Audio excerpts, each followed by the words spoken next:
সিঙ্গাপুরের সাথে ম্যাচ হারার পর দর্শক সমর্থক থেকে শুরু করে সকল শ্রেণীর মানুষের যারা ফুটবল বোঝে কিংবা পছন্দ করে তারা হেভিরের কাবরেরাকে এই মুহূর্তে বাংলাদেশ দলে কোচ হিসাবে চাচ্ছেন না। অন্তত একটি পয়েন্ট পেলেও কিছুটা সান্ত্বনা থাকতো। ঘরের মাঠে আলোচিত ম্যাচটি হেরিয়ে বসে লাল সবুজের বাংলাদেশ।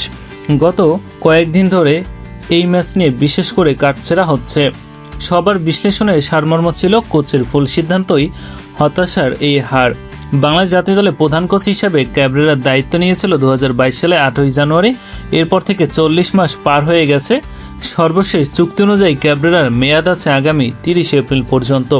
কিন্তু সাধারণ মানুষ যে ফুটবল যারা চিন্তা করে কিংবা বোঝে, যাদের ধ্যান জ্ঞান এটা আছে, তারা চিন্তা করেন এই মুহূর্তে হামজা চৌধুরী, সামিত সোম, তাদের যে কোয়ালিটি, খেলার যে মানসিক জায়গা আসলে অ্যাডজাস্ট করে নিতে পারছে না হেভিরের কাবরেরা। এবং কাবরেরার এই বাংলাদেশের বর্তমান প্রেক্ষাপটে তার আগে কখনো জাতীয় দলে নেতৃত্ব দেওয়ার অথবা সেই দলের কোনো কোচ হিসেবে কখনো কোনো দেশের ভূমিকা দেখা যায়নি।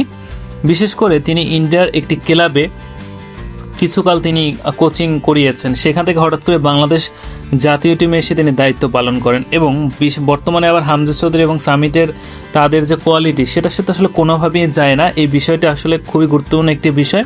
খুব তাড়াতাড়ি কোচকে সরানোর জন্য সবাই যাচ্ছেন। এমনকি যারা বাফুফের একজন সদস্য কার্যনির্বাহী, তিনিই বলেছেন এই মুহূর্তে কোচকে সরানো উচিত 18 কোটি মানুষের পক্ষ থেকে। এবং আমার কাছে মনে হয় খুব তাড়াতাড়ি তাকে সরিয়ে দেওয়ার একটা পরিকল্পনা চলছে এবং সেটা অবশ্যই সরাতে হবে। কেননা বাংলাদেশকে যে কোনোভাবেই হোক এই খেলোয়াড়দের যারা বাইরে থেকে আসতেছে বংশোদ্ভূত, তাদের মানের সাথে তাল মিলাতে হবে এবং ভালো একটা টিম পরিকল্পনা দরকার, যেটা কাবরেরাকে দিয়ে আসলে সম্ভব না। তাকে অনেক সময় দেওয়া হয়েছে, তিনি ব্যর্থ হয়েছেন।